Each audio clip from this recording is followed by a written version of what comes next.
Assalamualaikum warahmatullahi wabarakatuh. Jumpa lagi di YouTube channelnya Niken Ayu Sekarwati. Hari ini saya akan mempresentasikan PPT dari dosen pembimbing Ibu Abela maksudnya. Nah, tema kali ini saya akan membahas tentang cara mencegah penularan IMS dan HIV. Untuk PPT nanti akan saya tampilkan di atas ya. Nah, menurut jurnal yang saya baca, IMS di negara berkembang dan komplikasinya itu menduduki peringkat ke-5 teratas karena kategori penyakit dewasa yang banyak memerlukan kesehatan. Infeksi menular seksual dapat menyebabkan gejala akut, infeksi kronis, konsekuensinya tuh serius seperti infertilitas, terus kehamilan ektopik, kanker leher rahim, dan kematian mendadak pada bayi dan orang dewasa. Infeksi menular seksual merupakan satu kelompok penyakit yang penularannya terutama melalui hubungan seksual. Selain itu, penularan juga dapat melalui dari ibu pada janin selama kehamilan atau kelahiran, dan dapat juga melalui transfusi darah atau transplantasi jaringan yang dapat disebabkan oleh 30 bakteri, virus, dan parasit. Nah, untuk infeksi menular seksual IMS sampai saat ini masih merupakan masalah kesehatan di masyarakat di seluruh dunia, baik di negara maju, industri, maupun di negara berkembang. Angka kejadian IMS saat ini cenderung meningkat di Indonesia. Misalnya, prevalensi sifilis meningkat sampai 10% pada beberapa kelompok wanita tunasusila. WTS 35% pada kelompok waria dan 2% pada kelompok ibu hamil yang prevalensi gonorenya itu meningkat sampai 30-40% pada kelompok WTS dan penderita IMS yang berobat ke rumah sakit, serta prevalensi human immunodeficiency virus HIV pada beberapa kelompok perilaku resiko tinggi meningkat sejak tahun 1993. Penyebaran IMS sulit ditelusuri sumbernya sebab tidak pernah dilakukan registrasi terhadap penderita yang ditemukan. Jumlah penderita yang sempat terdata hanya sebagian kecil dari jumlah penderita sesungguhnya. Nah, untuk menurut World Health Organization, menurut WHO memperkirakan terdapat lebih dari 340 juta kasus. Banyak juga ya. Baru dari IMS yang dapat diobati, seperti sifilis, seperti gonore, seperti chlamydia, trachomatis, dan trichomonas vaginalis yang terjadi setiap tahun di dunia, semua dunia. Nah, terutama pada pria dan wanita berusia 15-49 tahun. Nah, apa sih pengertian HIV sendiri? Nah, saya di sini akan menjelaskan dulu ya. Pengertian HIV itu, HIV dulu deh. Apa sih itu HIV gitu kan ya?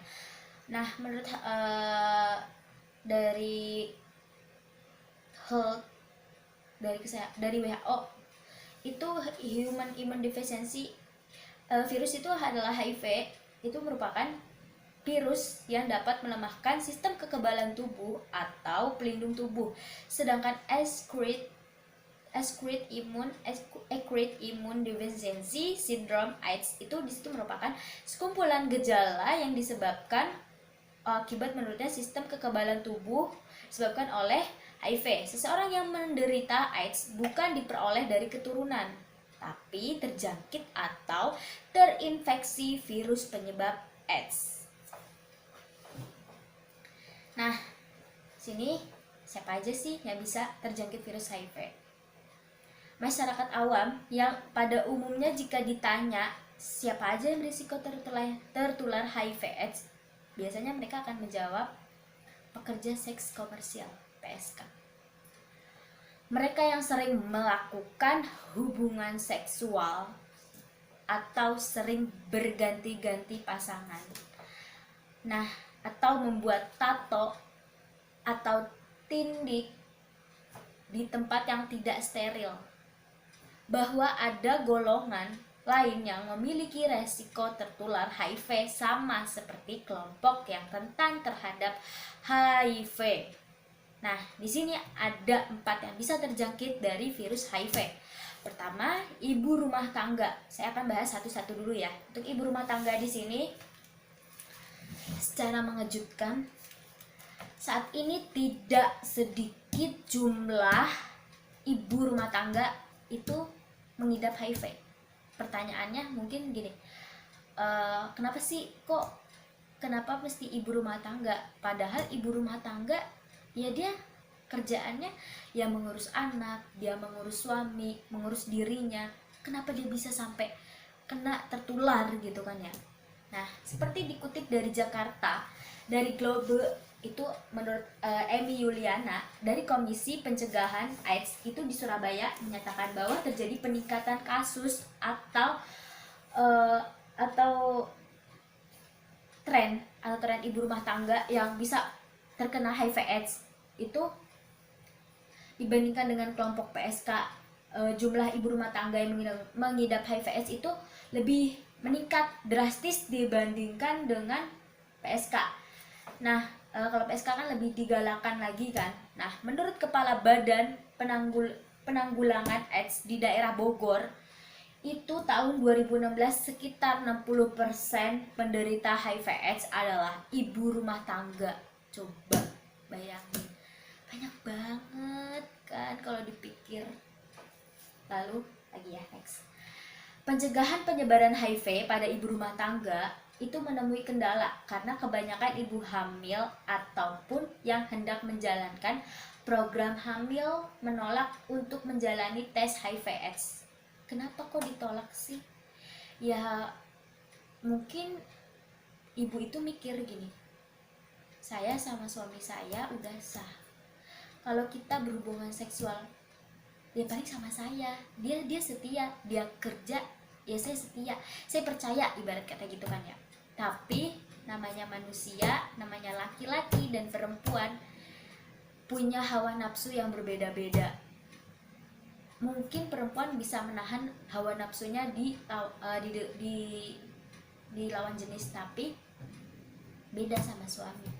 Suami mungkin kalau lelah harus lembur, itu kan juga butuh biologisnya harus terpenuhi kan, supaya ketika nanti bekerja besok itu sudah aktivitasnya bisa semangat lagi kayak gitu. Apalagi istri jauh ya kan, mau berhubungan seksual sama siapa gitu kan. Kalau emang laki-lakinya ini bersih, setia, setialah sama pasangannya, pasti dia juga mikir, oh iya ya, ngapain saya sama perempuan lain, saya kan udah nikah gitu kan ya, istri saya udah nungguin. Pasti kalau laki-laki yang bener-bener rasa kesetiaannya itu full banget sama istrinya pasti kayak gitu. Lanjut.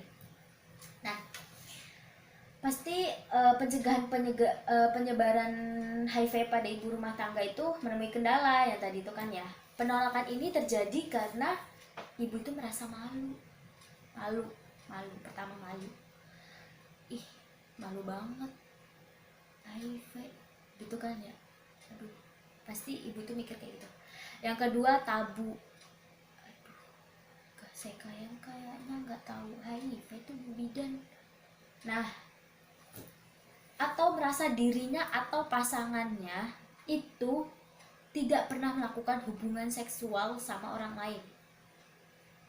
Kurang dari 10% bersedia menjalankan tes HIV/AIDS setelah menikah, tapi harusnya sebelum menikah. Jadi ketika berhubungan seksual sama-sama tahu, sama-sama terbuka.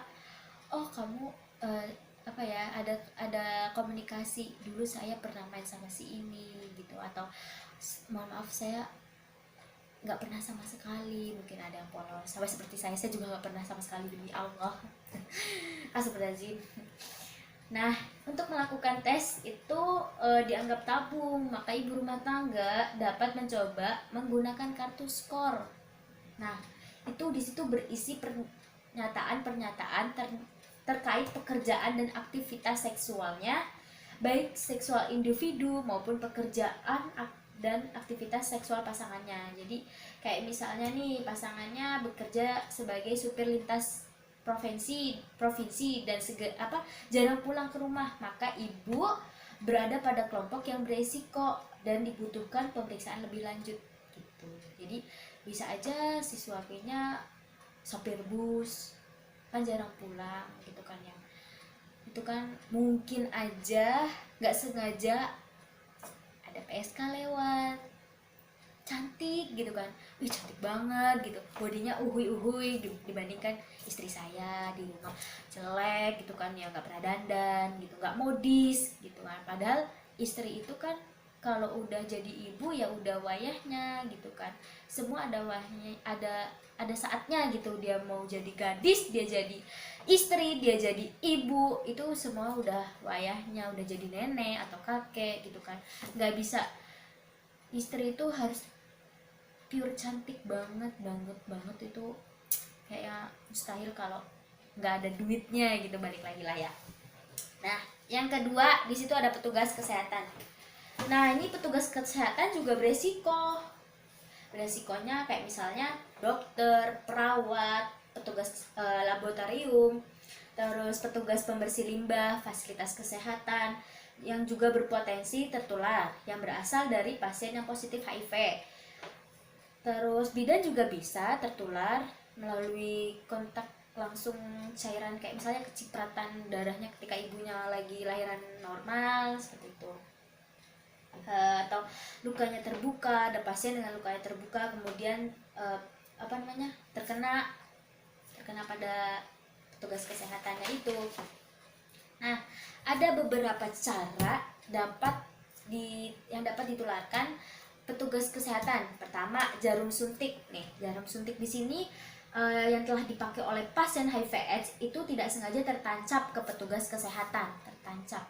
Misalnya habis nusukin dia HIV/AIDS, terus kita lupa nutupnya itu ada di mana, dan akhirnya atau kitanya lagi panik karena kita ngambil darah HIV/AIDS, kita padahal udah wanti-wanti, saya berani, kita sama-sama manusia padahal gitu, tapi pas lagi itu kita panik gitu kan, aduh langsung bisa terkena dan tertancap. Kedua itu darah yang terkontaminasi yang HIV yang mengenai membran mukosa seperti mata, hidung atau mulut. Nah yang ketiga, jika darah yang terkontaminasi HIV mengenai luka terbuka, luka terbukanya. Nah di sini ada penularan HIV yang dapat dicegah dengan cara pertama, gunakan pelindung diri seperti masker, terus baju khusus hazmat supaya tidak terkena darahnya. Terus ada kacamata Google yang gede itu, kacamata yang gede. Terus ada sarung tangan, bisa sarung tangan steril. Terus abis itu selalu tutup luka yang terbuka. Jika mengenai benda-benda tajam, buang ke limbah rumah sakit yang berpotensi mentransfer HIV seperti jarum suntik misalnya tadi kan, ke tempat ke sampah atau sampah solid atau keras yang tidak hanya di dalam plastik saja, karena ujung jarum suntik yang tajam bisa saja menyembul keluar gitu tadi itu kan ya. Nah bersihkan darah yang berceceran dan sesegera mungkin untuk selalu cuci tangan menggunakan cairan pembersih setelah melakukan kontak dengan pasien, terutama jika terkena darah pasien. Nah yang ketiga ada bayi. Bayi itu juga bisa terkena HIV/AIDS juga. Dari mana? Dari ibu hamil. Ibu hamil yang menderita HIV dapat menularkan virus tersebut kepada bayinya.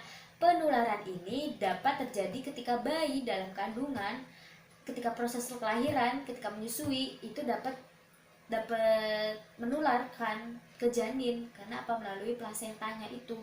Nah, kok bisa sih bayi ikut ketularan HIV gitu kan? Perempuan yang mengidap HIV mendapatkan pengobatan HIV selama kehamilan dan saat proses kelahiran, atau secara khusus menjadwalkan kelahirannya melalui operasi sesar apabila ibunya nggak mau anaknya lahirnya terkena HIV. Atau bisa juga kalau memang mau tahu suami kita atau kita HIV AIDS atau tidak, kita harus cek ke rumah sakit atau cek CD4 sama cek darah biasanya tuh, biar ketahuan jadi itu.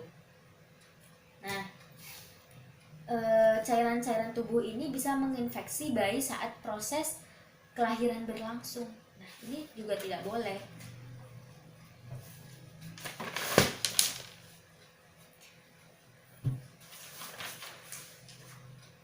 Bayi yang dilahirkan dengan ibu yang menderita HIV itu kemudian diberi obat selama 6 minggu setelah lahir dan tidak diberi ASI. Di Amerika Serikat, ibu yang menderita HIV dianjurkan untuk tidak menyusui bayinya dan mengganti ASI dengan susu formula atau salah satu pilihan untuk mencukupi kebutuhan gizi bayinya tersebut. Obat-obatan HIV mengurangi jumlah virus HIV dalam tubuh. Berkurangnya jumlah virus ini secara langsung dapat menurunkan ditularkannya HIV kepada bayi, baik selama dalam kandungan maupun saat proses kelahiran. Sebagian kecil dosis dari obat-obatan juga kemudian dapat diteruskan kepada bayi melalui plasenta. Nah, ini dapat melindungi bayi dari infeksi HIV, terutama saat proses melahirkan normal atau proses kelahiran melalui jalur vagina. Nah, ini mengekspos bayi terhadap cairan tubuh ibu membawa virus HIV masuk ke dalam janin, atau bayinya akan ikut membawa. Nah, lanjut ya. Apa sih bedanya HIV dengan IMS? Nah, infeksi menular seksual di sini adalah infeksi yang ditularkan melalui hubungan seksual, baik ditularkan melalui vagina, anus, mulut. Orang yang mengidap IMS berisiko lebih besar untuk terinfeksi. Luka yang ada pada kelamin yang terjadi karena adanya IMS, kemungkinan seseorang tertular HIV jauh lebih besar saat berhubungan seks tanpa pengaman. Nah, virus ini dapat ditularkan melalui kontak dengan darah yang terinfeksi air mani atau cairan vaginanya. Dalam beberapa minggu, infeksi HIV gejala seperti flu, seperti demam, sakit tenggorokan, dan kelelahan dapat terjadi. Kemudian penyakit ini biasanya tanpa gejala sampai berkembang menjadi AIDS. Nah, gejala AIDS tersebut dapat menurunkan berat badan, demam, berkeringat saat malam, kelelahan, dan infeksi berulang. Tidak ada obat AIDS untuk saat ini, tetapi kepatuhan untuk mengkonsumsi regimen antiretroviral ARV untuk menekan agar HIV AIDS-nya itu nggak menyeluruh, nggak, misalnya nanti ketika dia punya istri saya nggak sampai terkena gitu. Atau kalau mau berhubungan seksual itu mesti pakai kondom. Apabila kondomnya itu bocor, ya otomatis bakalan terkontak langsung dengan cairan air maninya tersebut, seperti itu. Nah, ARV ini dapat secara dramatis memperlambat bertambah parahnya penyakit serta mencegah infeksi sekunder dan komplikasi yang lain. Nah, di sini ada gejala yang timbul tergantung pada jenis IMS yang diderita. Beberapa gejala IMS yang mungkin timbul itu pertama ada keluarnya sekret atau nanah dari penis, vagina, atau anus, nyeri atau terasa panas waktu kencing. Ketiga, benjolan, bentil atau luka pada penis, pada vagina, anus, atau kulit. Keempat, pembengkakan pada pangkal paha. Kelima, ada perdarahan setelah berhubungan kelamin. Keenam, nyeri pada perut bawah wanita. Ketujuh, nyeri pada buah pelir. Nah, dari gejala IMS atau infeksi menular seksual tersebut dapat berkembang menjadi beberapa penyakit seksual. Penyakit IMS biasanya itu misalnya tuh kayak sifilis, kencing nanah, gonore, chlamydia, herpes genitalis, infeksi trichomonas, dan kulit kelamin. Nah, di sini ada macam-macam penyakit HIV. Nah, ada kondilominata, akuminata, jengger ayam. Bisa sembuh nggak sih? Bisa, tapi itu sakit banget dan harus benar-benar ngilu banget itu, masya Allah. Nah, Next di sini, di atas ini saya akan nampilkan ke remaja. Bagaimana sih penyuluhan ke remaja? Kita beritahu kalau remaja yang sehat, yang bersih itu dengan cara apa?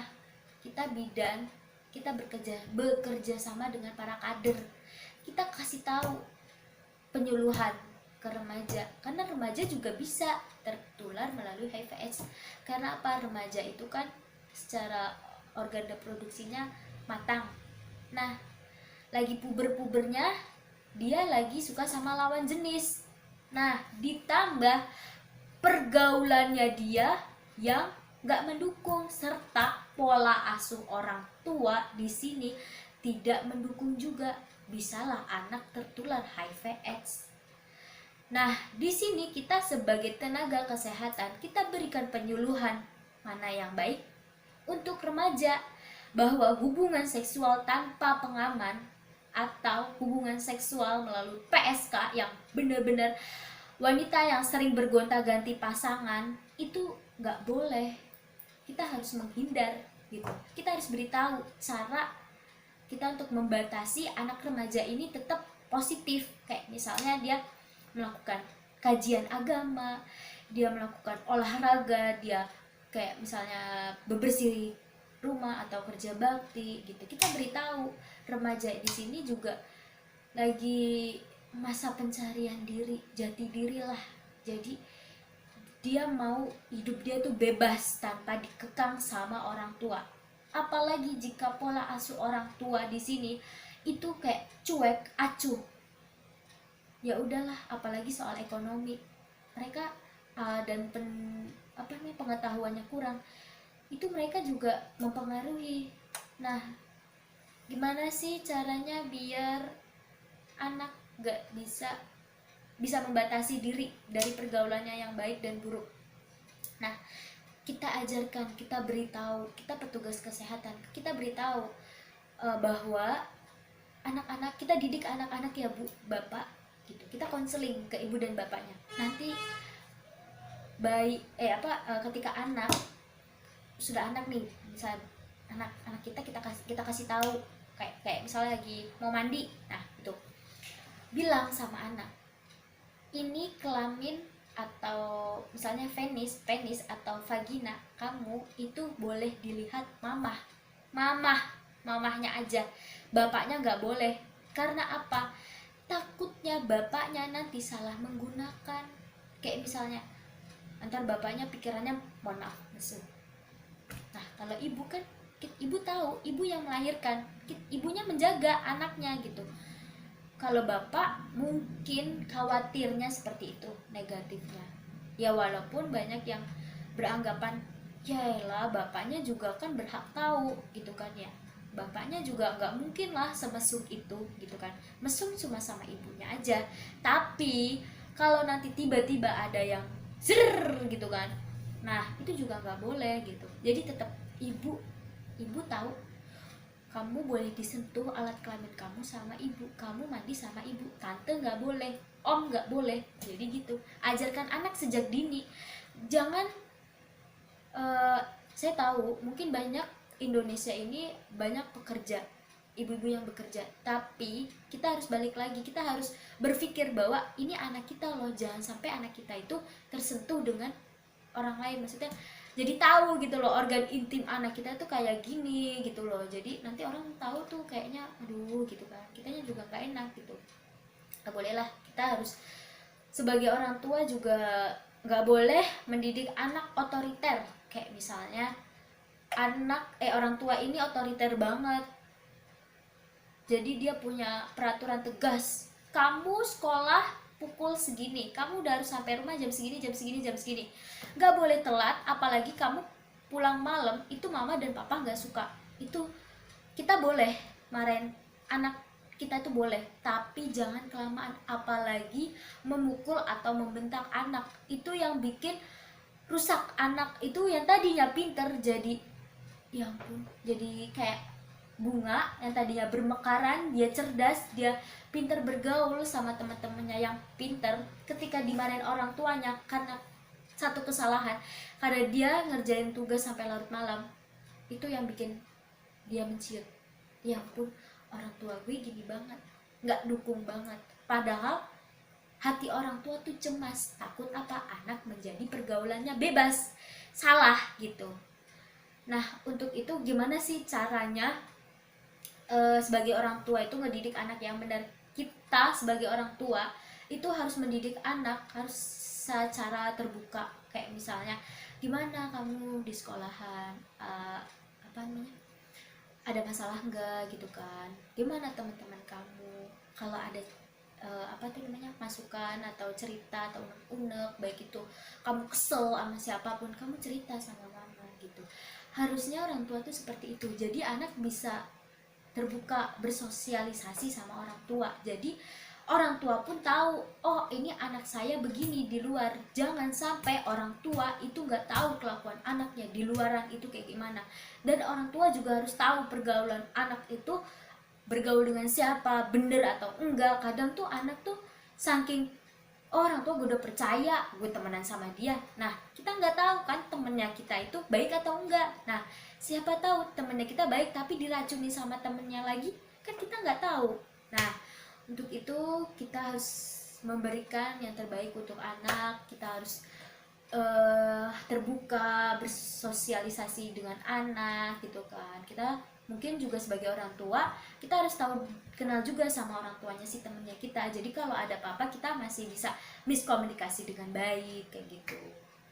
Nah untuk remaja di sini cara menghindari hubungan terlarang itu dengan memberikan edukasi, kayak misalnya ada batasan-batasan yang nggak boleh tahu gitu, bukan wajarnya gitu, ini udah kejauhan kamu gitu, bisa dengan kalimat seperti itu. Atau kamu jangan mengekang juga, kamu nanti ada masanya gitu aja kan.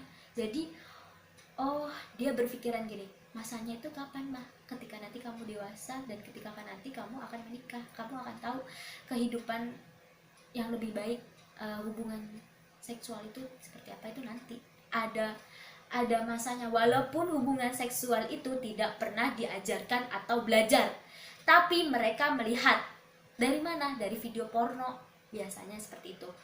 Nah ini nih yang bikin jerumus anak, video porno ini sebenarnya nggak boleh, bikin rusak kepala anak yang tadinya cerdas jadi bego. Nah ini nggak boleh banget. Nah gimana sih caranya biar anak tuh tahu hubungan seksual yang baik dan benar? Ya kita kasih tahu, kamu kalau punya pasangan cukup satu pasangan aja, dan kamu jangan bergonta-ganti pasangan, karena kita nggak tahu itu pasangan yang kelihatannya wow gitu seksi, tiba-tiba dia kotor gitu, mohon maaf ya gitu kan.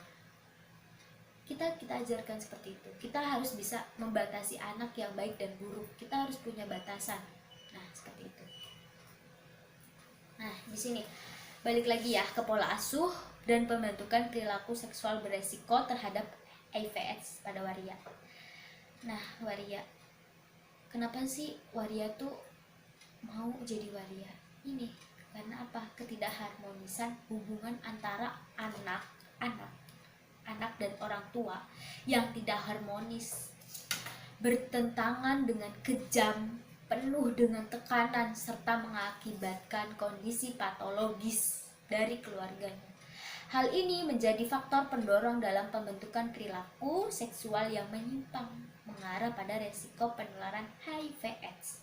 Nah, di sini kayak misalnya kebiasaan orang tuanya itu kekerasan dalam rumah tangga, atau bergaya dengan apa namanya, cewek cowok itu, kayak misalnya suaminya masak, istrinya yang bekerja.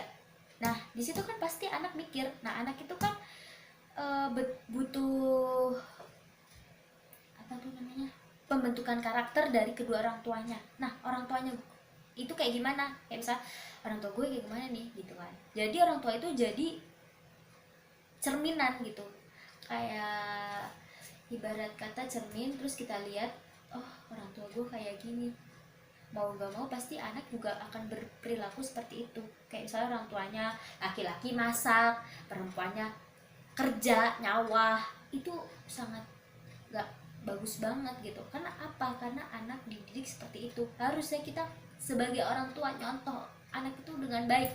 Dia boleh melakukan pekerjaan perempuan, tapi kita kasih tahu, nanti setelah kamu menikah kamu harus bisa membantu istri kamu.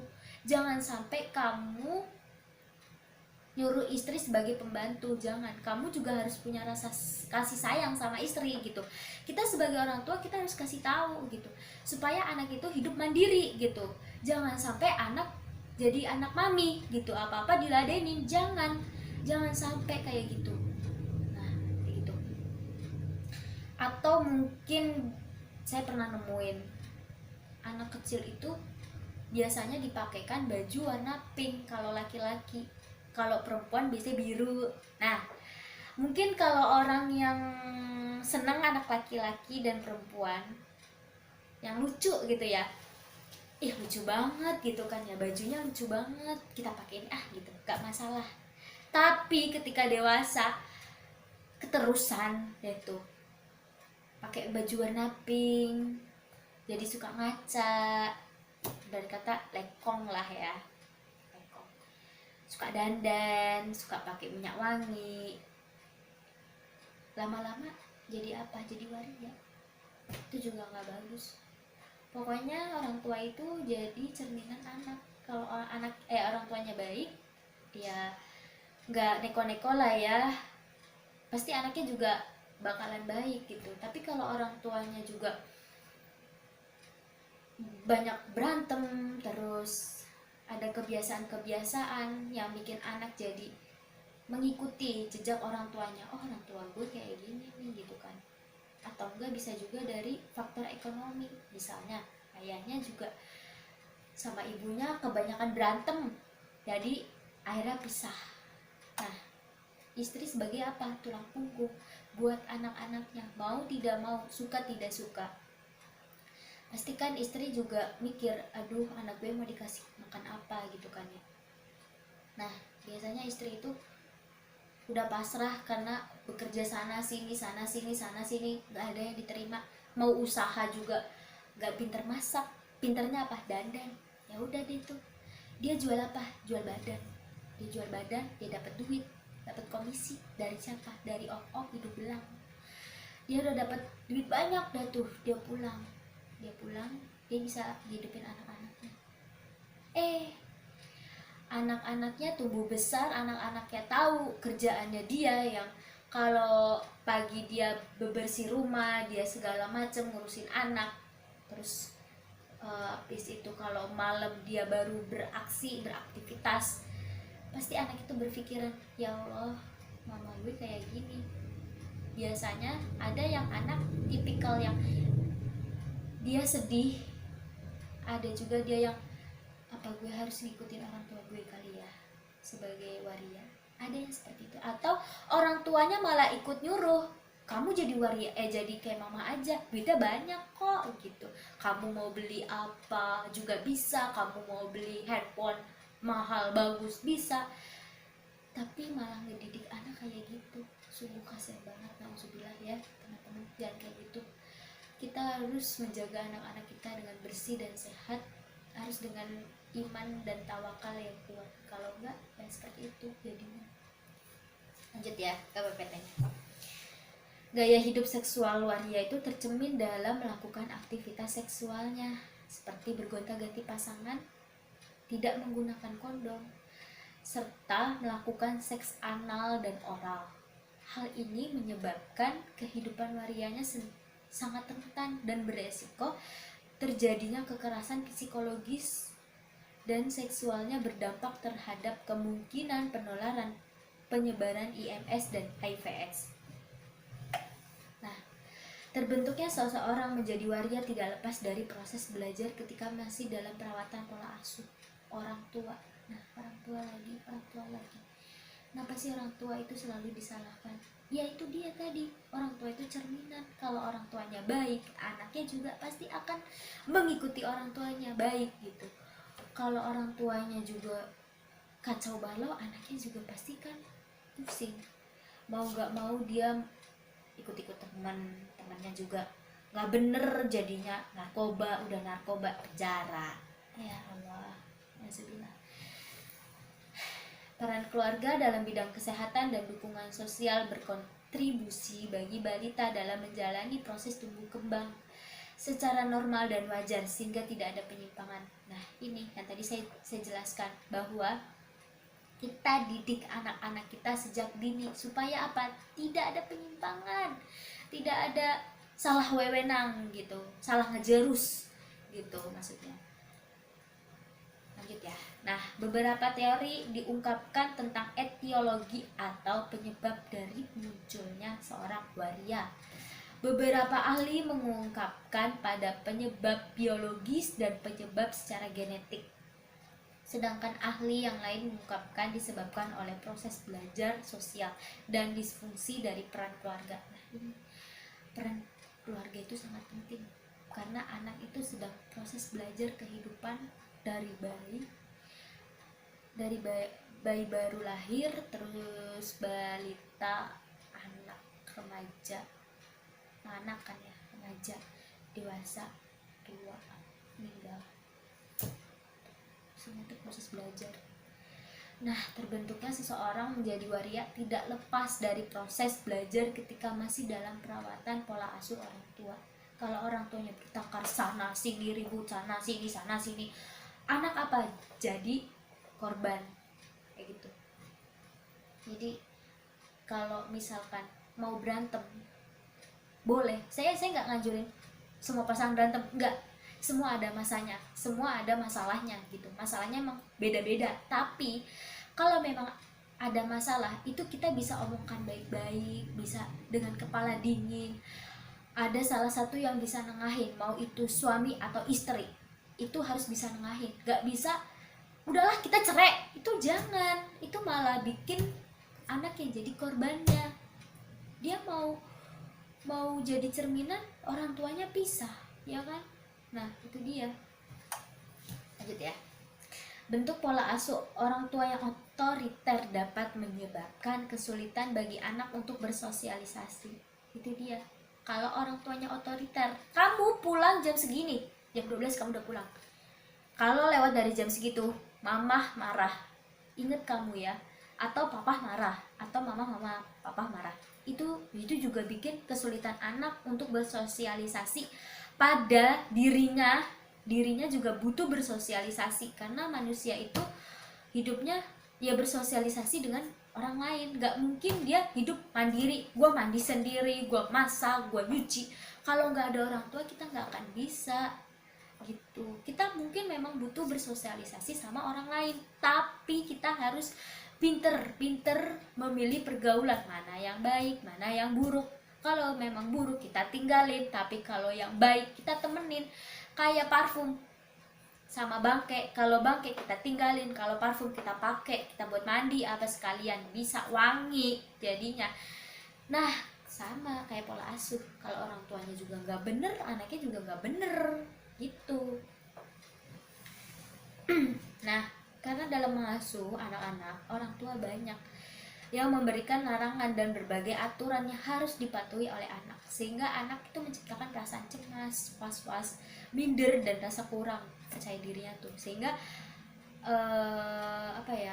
banyak yang gak disukai sama temen-temennya, kayak ih dia anak mami banget, ih dia gak mandi banget deh, bisa temenin, biasanya kayak gitu. Jujur saya juga cerita sedikit ya, orang tua saya otoriter dan saya hanya bersosialisasi cukup di satu teman aja. Jujur emang itu rasanya nggak enak banget gitu. Kayak kalau saya pulang malam pasti orang tua saya tuh marah gitu. Jam 8 saya keluar aja saya nggak akan dibolehin, jam 9 apalagi nggak akan dibolehin. Karena apa? Kita itu masih dalam tanggung jawab orang tua, kecuali kalau nanti kita udah menikah, tanggung jawabnya sama suami, ya minta izinnya sama suami. Kalau orang tua kita masih keluaran kelayapan di luar, kita emang anak jalanan gitu kan, kita kan anak baik-baik gitu ya, masih bisa dibilangin gitu. Orang tua juga pengen anak dapat suami yang terbaik, gak ada orang tua pengen ngejerumusin anak tuh, gak ada sama sekali. Sampai akhirnya ketika saya kuliah alhamdulillah banget saya bisa membatasi diri saya bisa lihat gitu mana yang baik, mana yang enggak, mana yang tulus, mana yang enggak. Alhamdulillah walaupun saya cuma punya satu teman saja, walaupun itu dari SMK, tapi saya masih bisa berkomunikasi dengan baik, bersosialisasi dengan baik, bisa menempatkan diri saya dengan baik. Karena apa? Oh, saya udah kuliah. Bukan apa-apa ya, orang kebanyakan kalau udah kuliah tuh banyak gaya kayak ih asik gitu kan ya, gue udah kuliah nih, gue bebas, gue mau hubungan seksual, mau apa, mau pacar gonta ganti, mau apa itu bebas, udah kuliah. Tapi saya berpikir gini, aduh kalau saya bebas kasihan dong nanti suami saya dapat bekasan, saya nggak mau itu. Saya pengen sama-sama dapat kebagian adil, dia menjaga saya menjaga kayak gitu.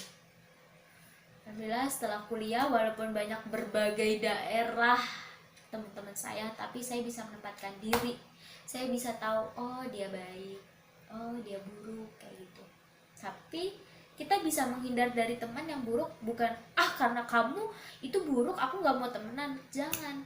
Tapi ada sekat atau batasan, kayak misalnya ya sewajarnya aja gitu ya. Lanjut ya.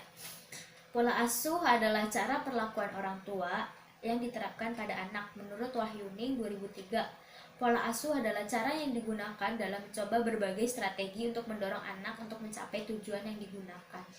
Tujuan tersebut antara lain pengetahuan, nilai moral, dan standar perilaku yang harus dimiliki anak bila dewasa nanti. Pola asuh yang diberikan orang tua pada anak sangat menentukan pembentukan perilaku anak di masa dia dewasa. Dalam perspektif belajar, anak belajar bertingkah laku agresif melalui imitasi atau model, terutama dari orang tuanya, guru, dan anak-anak lainnya.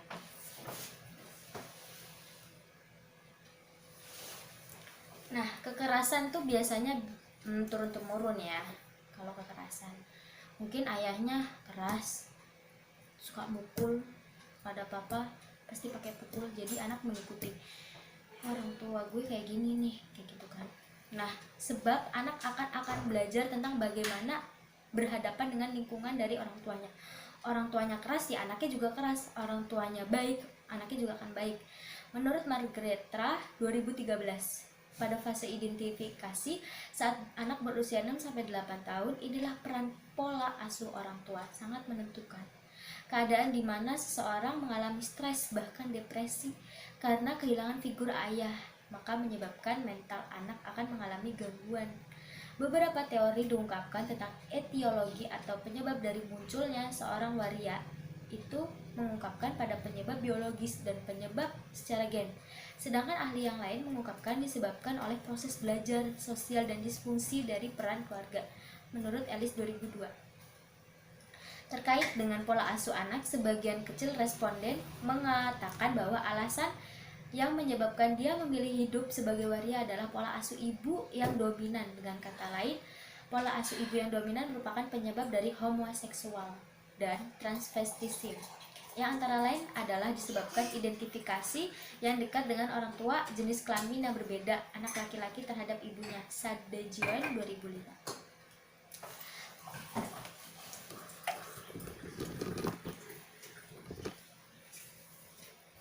Hubungan seksual dengan pemaksaan.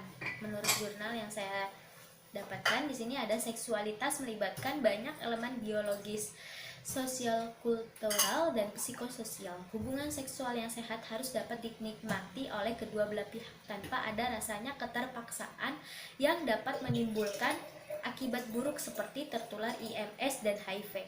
Studi ini menemukan beberapa informan perempuan merasakan keterpaksaan dalam hubungan seksual karena merasa dari segi fisik lebih lemah dibandingkan dengan laki-laki, yang menunjukkan bahwa perempuan ditempatkan pada posisi yang tersubordinasi termasuk dalam aktivitas seksualnya, serta adanya konsep hegemoni yang menggunakan kombinasi antara paksaan dan kerelaan, seperti beberapa kutipan berikut ini nih di bawahnya ya. Nanti ininya ada di atas.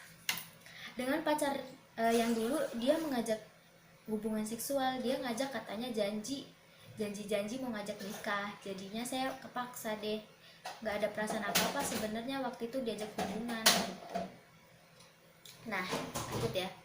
Faktor ekonomi terhadap kerentanan perempuan terinfeksi IMS dan HIV. Nah, ini faktor ekonomi juga bisa mempengaruhi perempuan-perempuan itu mau nggak mau, suka tidak suka, jadi itu deh tertular HIV. Nah, 10 dari 14 informasi berstatus pekerja sektor swasta dan memiliki penghasilan tetap. Jumlah informan yang lebih bekerja banyak ditemukan pada lelaki, di mana rentan penghasilan informan perempuan 1.300.000 sampai 5 juta dan informan laki-laki adalah 400.000 sampai 6 juta menurut determinan penentu kesehatan. Faktor ekonomi seperti status kerja, kemiskinan, pengangguran merupakan penentu pentingnya mempengaruhi kesehatan. Informan perempuan dalam penelitian ini masih sangat tergantung pada pasangan dan keluarganya dalam finansial sehingga membatasi aksesnya untuk mencari layanan medis dan harus menunda pemeriksaan. Walaupun telah muncul gejala penyakit karena menunggu biaya berobat dari pasangannya, ya dia mau tidak mau ya udah gitu. Jadi udah penyakit tapi tetap masih aja jadi PSK misalnya kayak gitu, atau enggak si suami masih nunggu dari uang suaminya gitu, atau dari uang om-omnya, seperti itu. Misalnya kayak gini nih, ya kalau mau periksa ya saya nunggu persetujuan dulu dari suami, dia yang kasih uang mbak, katanya gitu menurut jurnal yang saya temukan. Stigma terhadap HIV dan kondom. Informat penelitian ini masih memiliki pandangan yang buruk terhadap HIV dan kondom. Masih menjadi pandangan yang buruk buat stigma dan HIV. Nah, lanjut ya. Maaf tadi ada sedikit kesalahan teknis, baterai laptopnya mati. Nah, untuk tadi kan baru sampai faktor ekonomi juga bisa mempengaruhi seseorang bisa tertular HIV/AIDS. Nah, bagaimana cara pencegahannya? HIV itu bisa sejak dini. Pertama, hindari seks bebas. Memang seks bebas itu kan dilarang, apalagi bergonta-ganti pasangan. Bebas kalau menurut agama Islam itu tuh zina, nggak boleh banget gitu kan ya. Dari segi kesehatan itu seks bebas juga bisa menimbulkan penyakit kelamin yang berbahaya, nggak bagus buat kesehatan gitu kan. Yang kedua, jangan menggunakan jarum bergantian. Kita nggak akan tahu kita bisa tertular HIV/AIDS itu kan bisa dari darah atau cairan air maninya atau secara spermanya.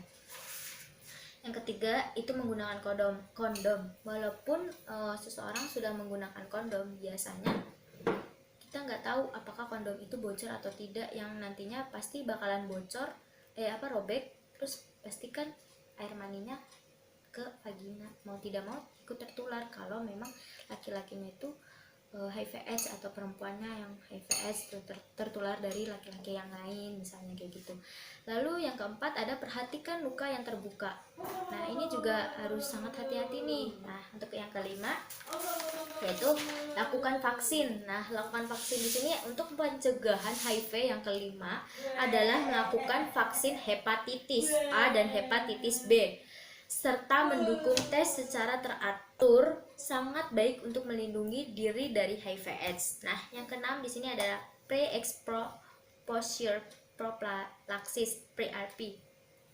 Nah, berdasarkan saya jelaskan ini. PrEP ini di sini merupakan metode pencegahan HIV dengan cara mengkonsumsi antiretroviral bagi mereka yang beresiko tinggi tertular HIV, yaitu mereka yang memiliki lebih dari satu pasangan seksual, memiliki HIV positif, menggunakan jarum suntik, serta beresiko tertular HIV dan 6 bulan terakhir, atau mereka sering berhubungan seksual tanpa pengaman.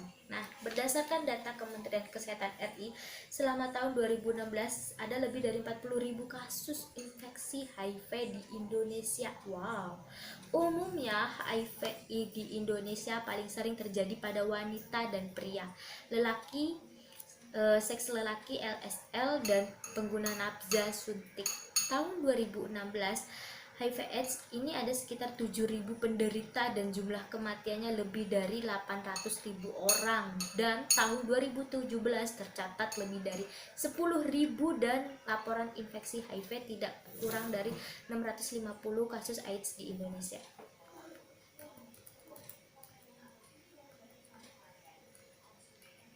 Nah, pengetahuan remaja tadi kan terhadap HIV/AIDS, itu kan remaja yang terinfeksi HIV/AIDS di Indonesia menunjukkan angka yang cenderung meningkat. Ketidaktahuan remaja menjadi pemicu peningkatan tersebut. Pengetahuan remaja juga jadi pemicu peningkatan tersebut. Lalu pengetahuan cara penularannya juga jadi penting untuk mendorong remaja agar terhindar dari HIV/AIDS.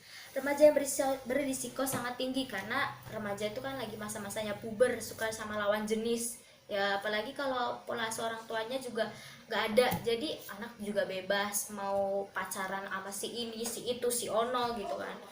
Nah, jadi pengetahuan remaja ini termasuk salah satu indikator dalam Millennium Development Goals (MEDGAS), sehingga harus terus dipantau oleh negara-negara berkembang termasuk Indonesia. Tujuan dari penulisan artikel ini untuk mendeskripsikan pengetahuan HIV/AIDS di kalangan remaja berusia 15-24 tahun. Untuk keperluan analisis, artikel ini digunakan data dari hasil SDKI Indonesia tahun 2017.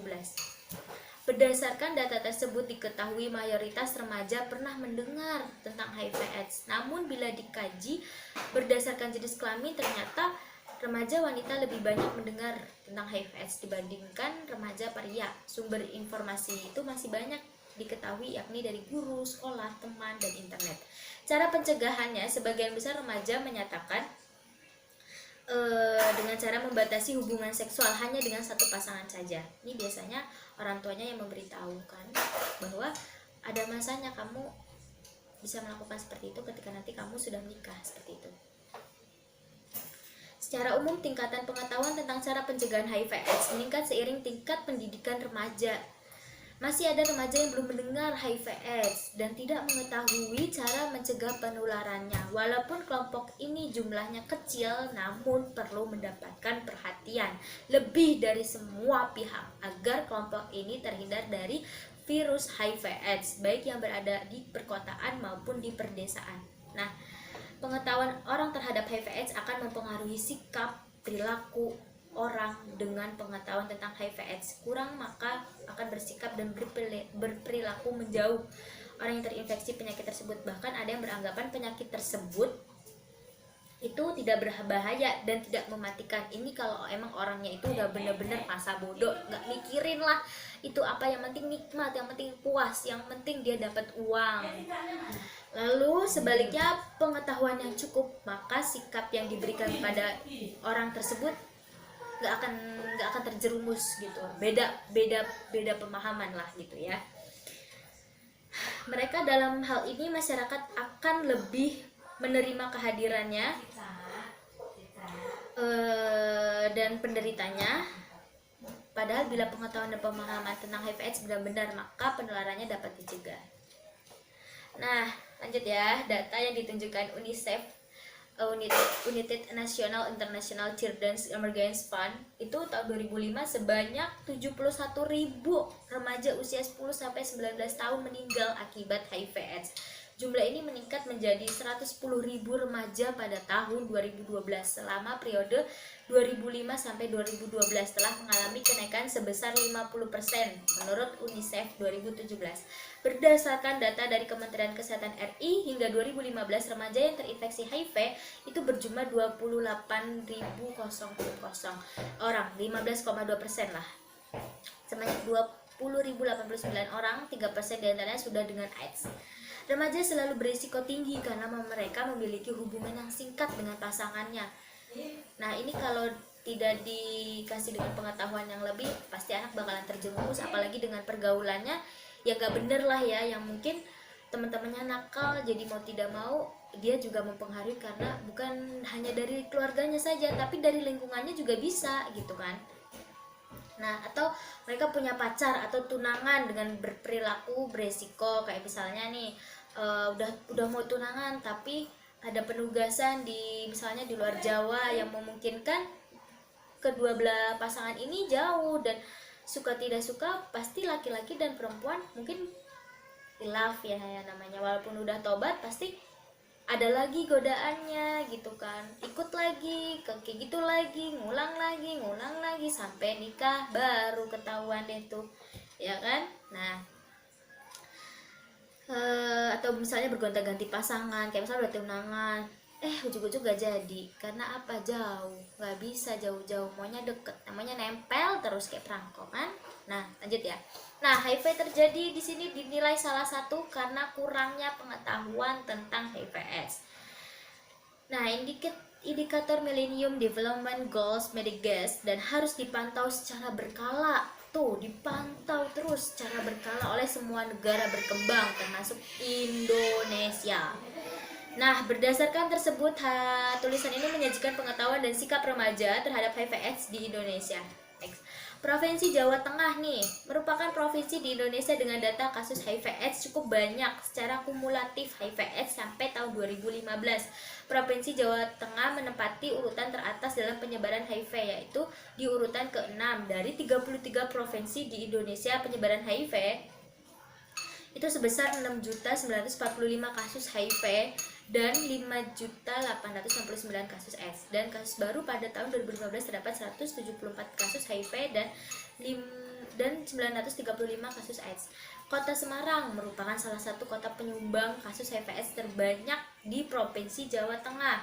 Semarang menduduki peringkat teratas dari kabupaten atau kota lainnya dengan data sebesar 109 kasus positif HIV/AIDS dan 496 kasus AIDS menurut Dinkes Kesehatan Provinsi Jawa Tengah 2015 tahun 2015. Nah, di sini di atas ya.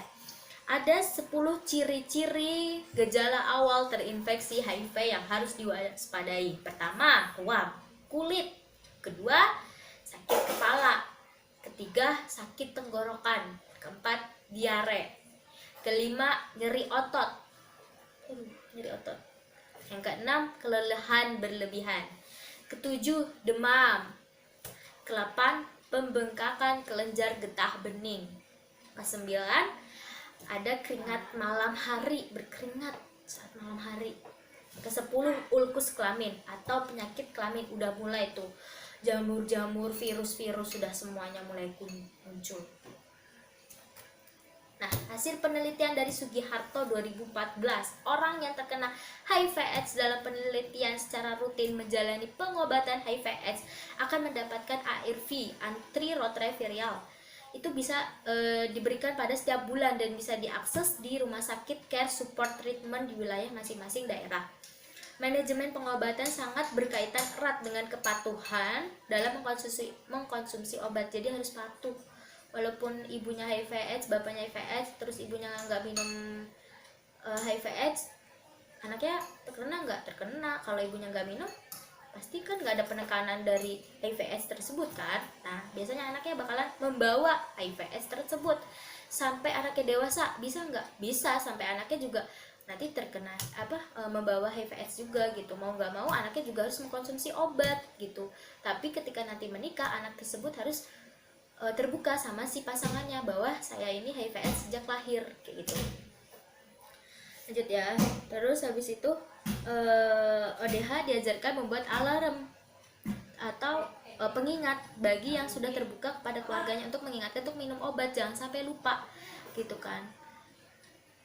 Kelompok dukungan sebaya itu juga harus memberikan motivasi dan semangat yang dilakukan setiap bulan sekali untuk selalu minum obat tepat waktu, selalu mengingat untuk melakukan pertemuan rutin setiap bulannya.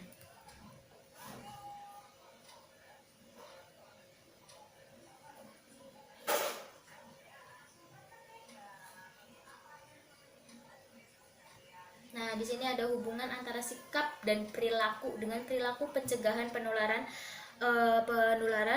infeksi menular seksual. Sikap baiknya sudah 29% nih di jurnal yang ambil.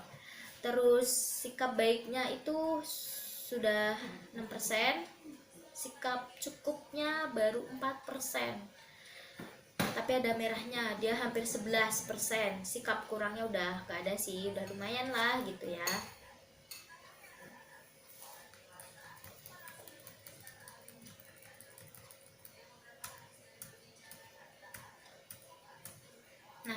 kesimpulannya, remaja wanita tingkat pengetahuan yang lebih tinggi tentang HIV/AIDS dibandingkan remaja pria. Pengetahuan tentang HIV/AIDS di kalangan remaja sudah baik, dan pengetahuan cara pencegahan penularannya, sumber informasi HIV/AIDS bagi remaja wanita sebagian besar dari guru atau sekolah dan teman atau keluarga itu sudah cukup baik.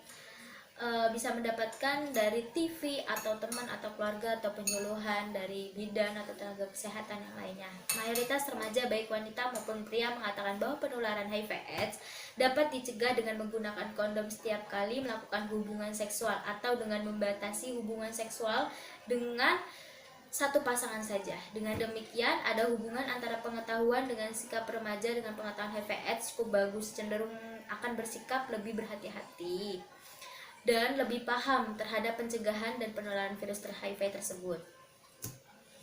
Semua informan merasa sangat beresiko tinggi jika terinfeksi HIV/AIDS dan akan merasa dikucilkan sama masyarakat jika tahu kalian HIV/AIDS. Nah, hambatan apa yang dirasakan terkait HIV adalah rasa lupa saat mengkonsumsi serta ada efek sampingnya yang dirasakan. Seluruh informan sudah melakukan pemeriksaan VCT. Apabila ingin memiliki keturunan, informan mengkonsultasikan diri ke dokter, pemakaian kondom secara konsisten dan pada pasangan ODH, serta ketika berencana untuk memiliki anak, kondom akan dilepas. Nah, di sini ada daftar pustaka yang saya dapatkan, ada 10 jurnal yang saya dapatkan dari RS Kasih Ibu yang beresiko terkena HIV/AIDS. Terus ada BKBN 2008, kurikulum dan model pelatihan pengelolaan pemberian informasi kesehatan reproduksi remaja oleh pendidik sebaya. Ada menurut World Health Organization WHO, ada Kesmes Jurnal Kesehatan Masyarakat. Yang terakhir ada determinan sosial kerentanan perempuan terhadap penularan HIV/AIDS. Baik, sekian, terima kasih. Jauhi HIV/AIDS, mari setia dengan satu pasangan saja. Samaku juga boleh, asal setia. Saya akhiri dan saya tutup dari video ini. Apabila ada kalimat yang kurang berkenan, mohon dimaafkan karena sedang belajar. Wassalamualaikum warahmatullahi wabarakatuh. Bye bye. Jangan lupa di like dan subscribe ya teman-teman.